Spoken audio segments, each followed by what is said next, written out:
다 같이 사도신경으로 우리의 신앙을 살아계신 하나님께 고백하겠습니다. 나는 전능하신 아버지 하나님, 천지의 창조주를 믿습니다. 나는 그의 유일하신 아들, 우리 주 예수 그리스도를 믿습니다. 그는 성령으로 잉태되어 동정녀 마리아에게서 나시고 본디오 빌라도에게 고난을 받아 십자가에 못 박혀 죽으시고 장사된 지 사흘 만에 죽은 자 가운데서 다시 살아나셨으며 하늘에 오르시어 전능하신 아버지 하나님 우편에 앉아 계시다가 거기로부터 살아있는 자와 죽은 자를 심판하러 오십니다. 나는 성령을 믿으며 거룩한 공교회와 성도의 교제와 죄를 용서받는 것과 몸의 부활과 영생을 믿습니다. 아멘. 찬송가 371장 구주여 광풍이 불어 다 같이 찬송하겠습니다.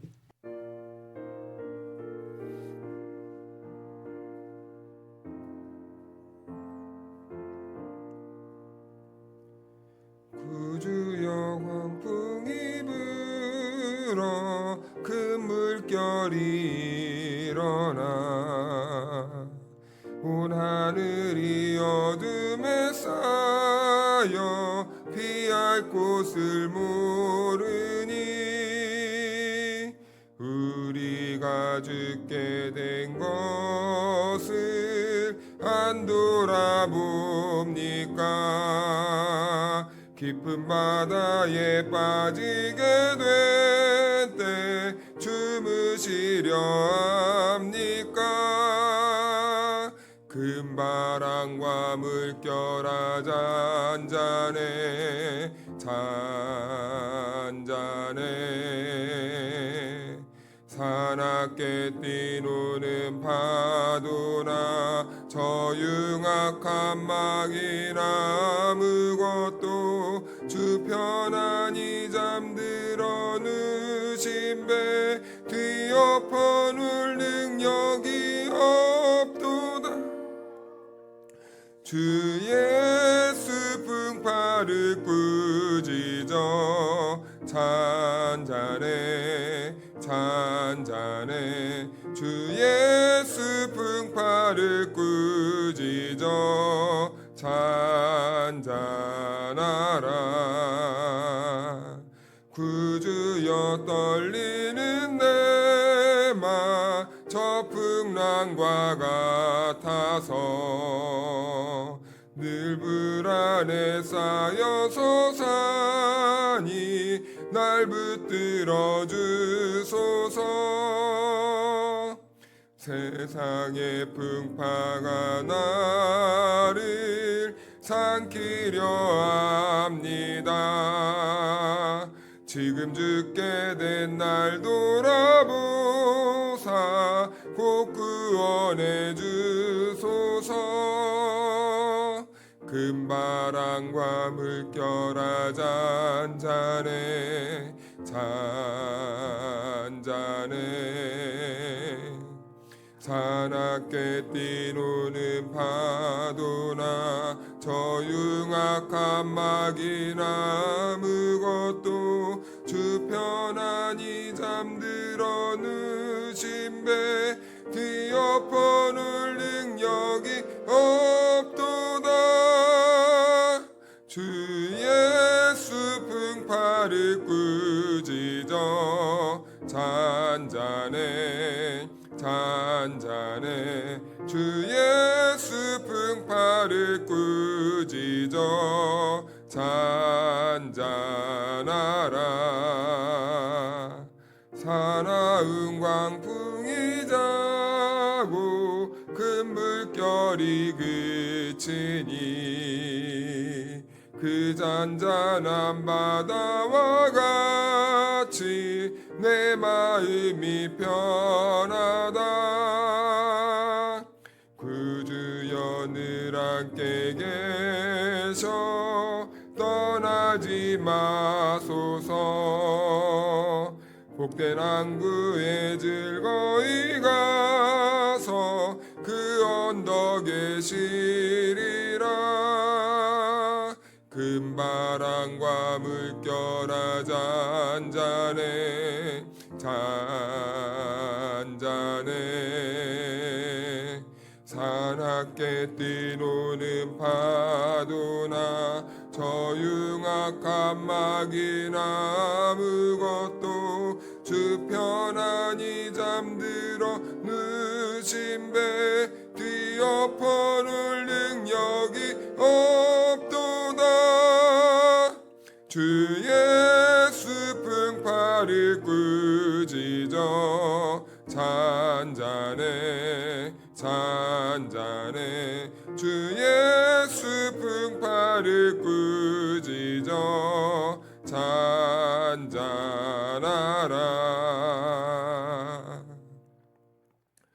오늘 이 새벽 우리에게 주신 하나님의 말씀은 열왕기상 17장 8절에서 14절 말씀까지입니다. 여호와의 말씀이 엘리야에게 임하여 이르시되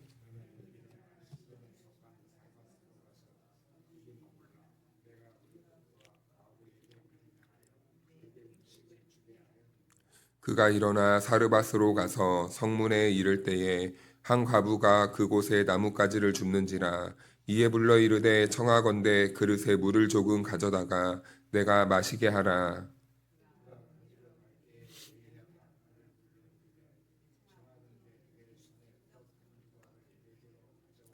그가 이르되 당신의 하나님 여호와께서 살아계심을 두고 맹세하노니 나는 떡이 없고 다만 통에 가루 한 움큼과 병에 기름 조금뿐이라. 내가 나뭇가지 둘을 주어다가 나와 내 아들을 위하여 음식을 만들어 먹고 그 후에는 죽으리라.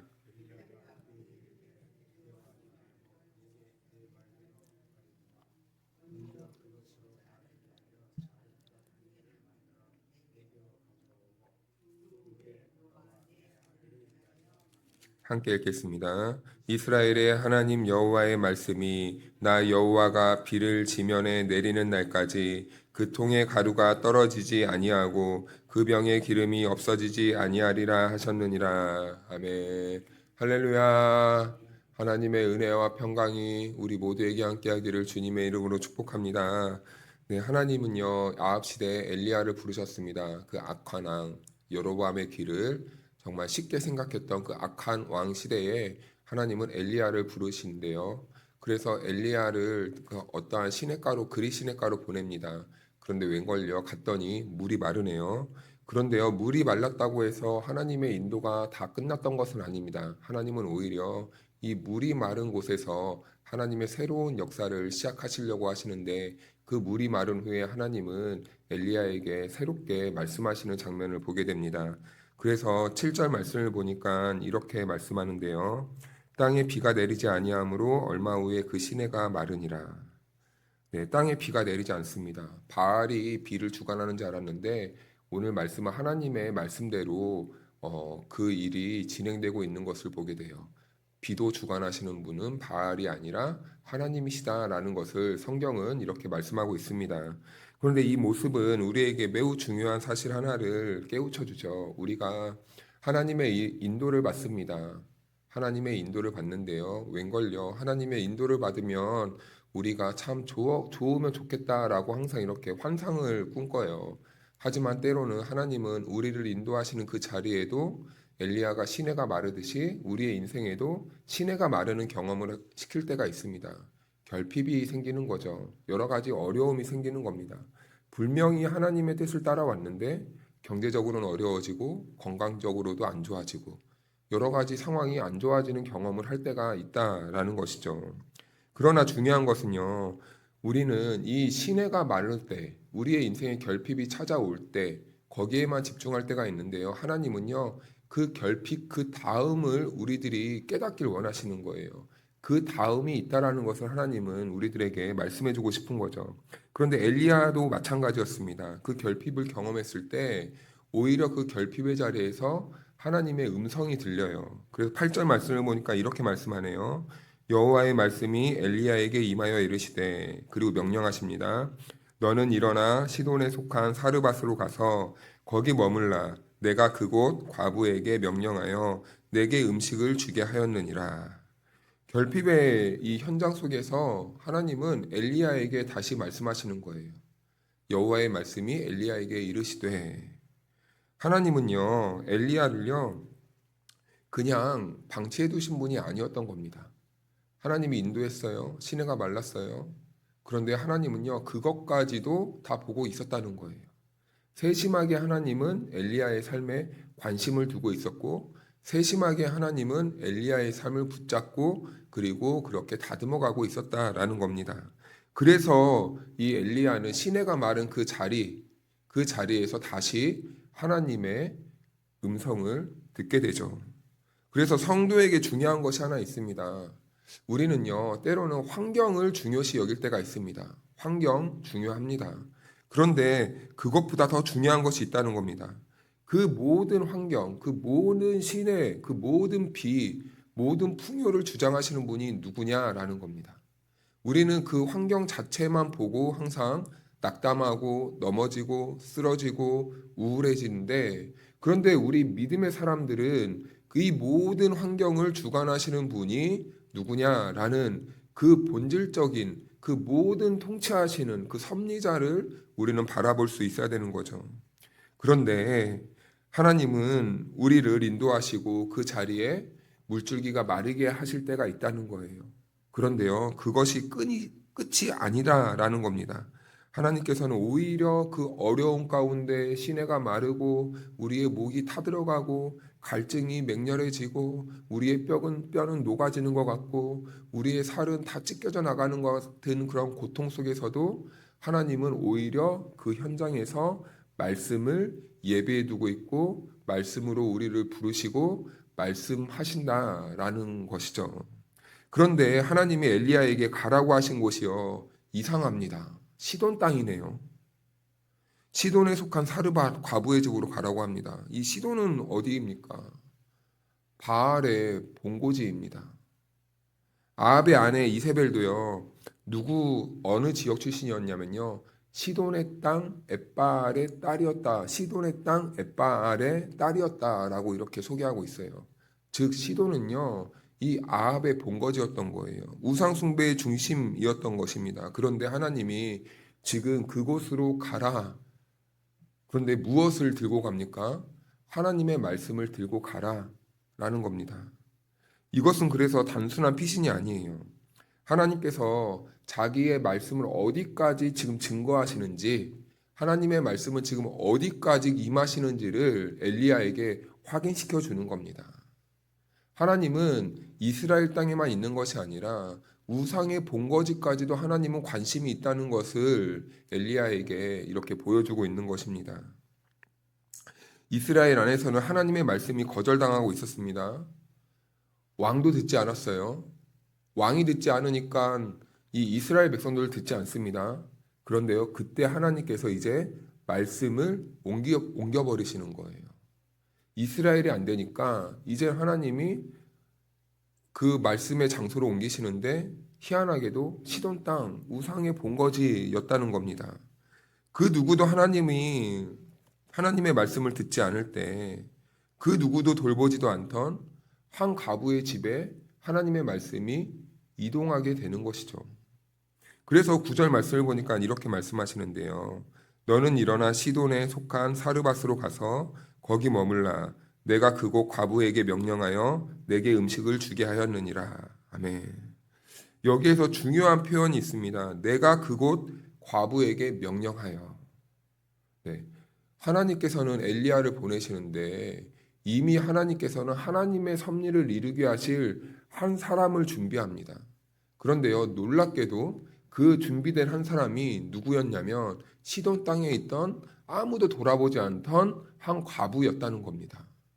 우리가 생각할 때 하나님의 일을 할 때는 그래도 잘 준비된 사람, 그래도 젊고 멀쩡하고 모든 것이 결핍이 없고 완벽한 사람을 쓰신다고 생각할 때가 있습니다. 그런데 오늘 본문 말씀을 보니까요, 하나님은 그 누구도 주목하지 않고 그 누구도 희망을 걸어낼 수 없는 그 인생을 찾아가서 하나님은 불렀다라는 겁니다.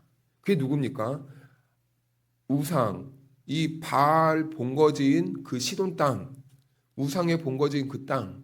그런데 이 과부, 생산성이 없는 이 과부, 어느 누구도 돌보지 않는 이 과부, 시대가 외면한 그 사람에게 하나님께서는 그 말씀을 전하라는 거죠. 이것이 여러분 하나님의 일하심입니다. 우리는 보통 하나님이 일하심을 생각할 때 내가 가서 무엇을 해야 될까? 내가 가서 이 일을 어떻게 진행해야 될까? 나는 이 일을 어떻게 부응시켜야 될까? 계속 그 하나님의 일의 중심에 나를 끼워 넣으려고 할 때가 있어요. 하지만 그것이 아니다라는 겁니다. 하나님은 하나님의 일을 하실 때에 하나님은 그 곳에도 하나님은 이미 마음을 열어두고 하나님이 준비시켜 놓은 사람이 있다는 겁니다. 자, 그러면 이제 그 하나님의 말씀을 받은 사람은 해야 될 것이 있어요. 내가 가서 무엇을 해야 될까 아니라 내가 그곳을 갔을 때 하나님이 내 인생에 무슨 일을 행하실까? 라는 이 기대와 희망과 소망과 꿈을 가지고 한 걸음 한 걸음 나아가야 된다는 겁니다. 일은 하나님이 하시지 우리는요 순종하면서 그 땅을 밟았을 때 하나님이 이렇게 하셨구나 라는 것을 경험하는 자리에 있는 사람들이 바로 저와 여러분들이라는 거예요. 그래서 우리는 그 보내심을 받은 그 자리에서 우리는 하나님께 감사할 수 있고 하나님이 하신 일들을 보면서 우린 찬양하면서 영광 올릴 수 있는 겁니다. 이것이 우리의 전부예요. 그래서 우리 하나님 안에 있는 사람들이 있을 때, 하나님 안에 있는 사람들은요, 일평생이 하나님께 영광 올리는 겁니다. 일평생이 하나님께 찬양 드리는 거예요. 어떻게요? 하나님이 하신 일을 보면서요, 경험하면서요. 그래서 하나님은요, 우리를 어떠한 길로 보내실 때 항상 준비된 사람들, 준비된 환경이 있다는 거예요. 그래서 우리는 그 모든 것을 섭리하시는 하나님의 손길을 믿고 볼 수 있는 눈이 열려야 된다는 거죠. 그래서 엘리야가 사르밧에 도착했을 때 참 답답합니다. 이 과부여도 좀 물려준 재산이라도 많아서 넉넉하면 얼마나 좋아요. 그런데 과부였네요. 그런데 생계형 과부입니다. 언제 죽어도 이상하지 않은 너무나 허름하고 가난한 정말 답이 없는 인생 속에 하나님은 보내시는 거예요. 오히려 이 마지막 음식을 먹고 곧 죽으려고 하는 사람, 아들과 함께 살고 있는데 우리 이거 먹고 죽자 하고 있는 그 상황에서 떡이 넘어가겠습니까? 먹다가 목에 막히지 않겠습니까? 그 눈물 담긴 떡을 어떻게 먹으라고 하나님은 그곳으로 보내신단 말입니까? 그런데 하나님은 항상 어떠한 일을 하실 때요. 하나님이 하나님의 대심을 드러내시기 위해 하나님은 세상에서 버리고 세상에서 가장 연약하고 세상에서 쓸모없다 여기는 그 사람을 택해요. 왜 그렇습니까? 하나님은요, 세상의 사고방식을 뛰어넘어서 세상은 안 된다고 포기하고 단념한 그 자리에서 하나님 되심을 증거해내시면서 우리들에게 말씀하죠. 나 아직 여기 살아있어. 그 모든 일은 내가 하는 거야. 나를 바라봐라. 오늘 그 현장이 오늘 이 사르밧 과부의 집이었다라는 겁니다. 그래서 12절 말씀을 보면은 이렇게 말씀합니다. 그가 이르되 당신의 하나님 여호와께서 살아계심을 두고 맹세하노니 나는 떡이 없고 다만 통에 가루 한 움큼과 병에 기름 조금뿐이라. 내가 나뭇가지 둘을 주어다가 나와 내 아들을 위하여 음식을 만들어 먹고 그 후에는 죽으리라. 이 여인은 가난했습니다. 절망이 있었습니다. 그런데요, 하나님은 그 여인에게 엘리야를 통해 하나님의 말씀을 전하시는 거예요. 우리 14절 말씀을 다 같이 한번 읽어볼까요? 시작. 이스라엘의 하나님 여호와의 말씀이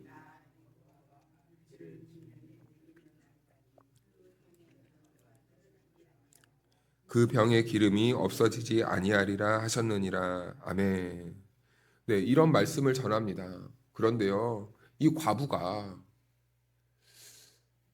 이 말을 듣고 맨정신의 사람이었다면 순종했겠습니까? 아마 소금 뿌리고 빗자루로 쫓아내지 않았을까요? 그런데 놀라운 것은요, 이 시돈 땅, 우상의 본거지, 그 누구도 외면했던 버림받았던 그 한 여인이요, 세상에 그 말씀을 듣고 순종해 버립니다.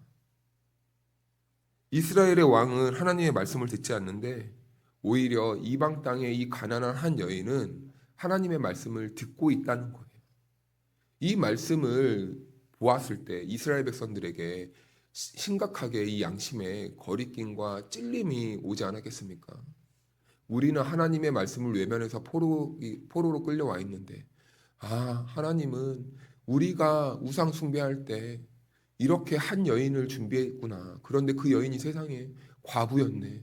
그런데 우리 민족도 아니야. 우상을 섬기던 과부였네. 우리는 뭐 하고 있었는가?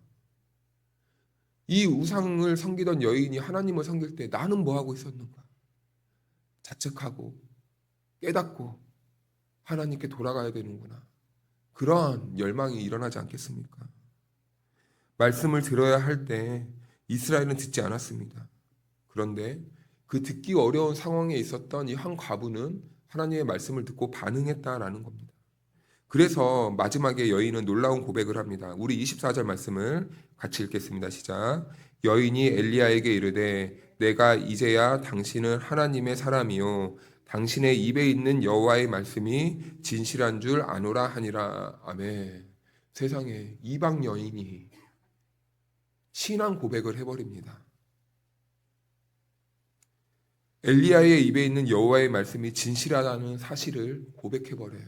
얼마나 놀라운 일입니까?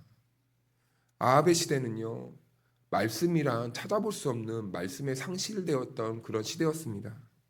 그런데 그 말씀이 세상의 이방 땅 과부에게서요 인정받고 있는 거예요. 얼마나 충격입니까? 하나님의 백성이라 불리는 이스라엘은 바알에게 퐁당 빠져서 이제 그 멸망의 길로 가고 있는데 세상에 바알의 본거지인 그 자리에서는요 하나님의 말씀으로 이끌림 받고 있네요. 얼마나 놀라운 사실인지 모릅니다. 이것이 하나님의 역사 아니겠습니까? 하나님은 말씀을 듣지 않는 시대에서 그 시대에도 하나님은 그 사람들을 포기하지 않고 말씀을 전하셨고 그 중에도 하나님은 말씀의 사람을 택하시고 부르신다는 겁니다. 사랑하는 성도 여러분, 우리는 때로는 눈에 보이는 통로가 마르면 모든 것이 끝났다, 이제 끝났다, 가능성이 없다 라고 생각할 때가 있습니다. 그런데요, 오늘 말씀을 보니까 사람들은 끝났다, 다 망했다 라고 생각하는 그 순간에도 하나님은 우리들에게 희망을 보여주십니다. 그 희망은 무엇입니까? 하나님이 살아서 진실한 말씀으로 인도하시고 이끄신다는 것이죠. 여러분, 세상은 망해도 하나님의 말씀이 살아있으면 우리 인생에 희망이 있는 것 아닙니까? 세상은 다 어그러지고 망해도 하나님의 말씀이 우리의 심령에 들린다면 그 인생은 복받는 인생이고 성공한 인생 아니겠습니까? 그러면 사랑하는 여러분, 오늘 하루 하나님께서 저와 여러분들에게 또 선물로 허락하신 것이 있다면 오늘이라는 하루입니다. 이 오늘이라는 하루를 우리 환경 보고 세상 보고 어려운 일만 바라보고 낙담하지 마시고 오늘 이 우상 지역의 한 과부에게 임한 하나님의 말씀이 그의 가정과 인생을 살리고 그리고 결국엔 이스라엘 백성들을 살렸던 것처럼 오늘 그 하나님의 말씀이 우리의 심령에 들려진다면 그리고 우리가 그 하나님의 말씀을 붙잡는다면 우리의 인생에도 실패가 아닌 희망이 있고 소망이 있고 결국엔 우리의 모든 인생이 주 안에서 성공한 인생이 될 줄로 믿습니다. 오늘 그 하나님의 말씀을 믿고 의지하면서 복된 하루, 주신 하루, 선물과 같은 하루 참 믿음으로 살아가기를 주님의 이름으로 축복합니다. 우리 같이 기도하겠습니다. 자비로우신 하나님 아버지, 오늘도 말씀을 통하여 시내가 마른 자리에서도 여전히 말씀하시고 길을 내시고 길을 열어주시는 하나님을 바라보게 하시고 만나게 하시니 감사합니다. 우리는 눈에 보이는 환경이 변하면 두려워하고 낙심하지만 하나님께서는 결핍의 자리에서도 우리들에게 새로운 은혜를 준비하고 계심을 믿습니다.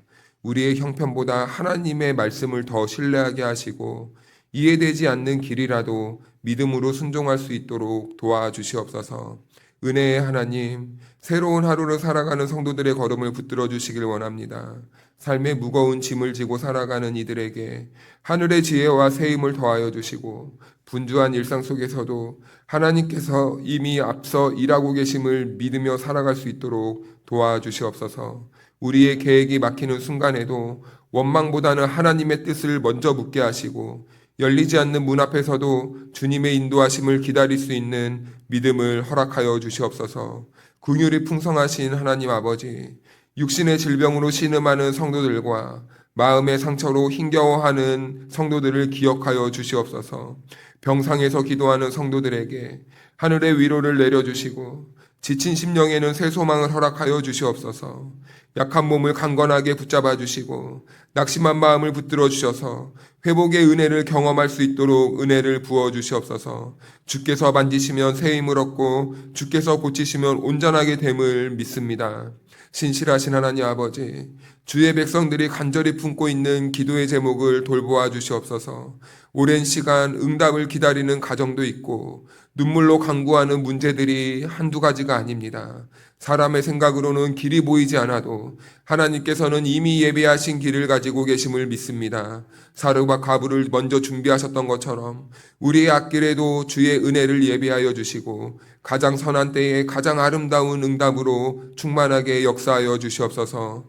오늘도 하나님께서 준비하신 은혜를 누리며 살아가게 하시고 어디에서든 하나님의 신실하심을 경험하는 복된 하루가 될 수 있도록 인도하여 주시옵소서. 감사를 드리며 우리 주 예수 그리스도의 이름으로 기도하옵나이다. 아멘.